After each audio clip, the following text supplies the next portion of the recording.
Moi, je crois que si le peuple bénéficiait d'une démocratie, s'il construisait une démocratie, il se contraindrait lui-même à la réflexion et au débat. Et il se contraindrait à développer ses capacités de décision. Et comme il est le premier concerné, il ne pourrait pas faire n'importe quoi. Alors qu'un pouvoir détaché de ce vécu populaire, avec toutes les compétences, mais aussi tous les intérêts particuliers, inflige systématiquement au peuple, et quand on voit ce qui se passe, mais en Grèce, en Espagne, en France, au continent entier comme l'Afrique, ce qu'on a infligé pendant des décennies à l'Amérique latine, etc., on voit bien que ça n'est pas parce que, y compris, on élit des gens, il y a une dictature, mais il y a aussi quand on les élit, qu'on n'inflige pas des choses contre la volonté populaire, au point que bien souvent aujourd'hui, les citoyens ont à choisir entre deux candidats dont aucun ne représente ce que voudrait vraiment le peuple.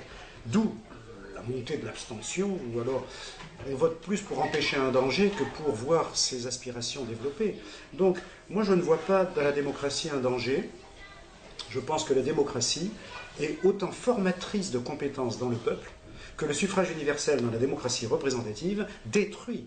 Aujourd'hui, c'est en fonction de la chemise, des beaux yeux, de la petite phrase, celui qui fait du sport, qui joue de la musique, qui va être élu. On parle du charisme.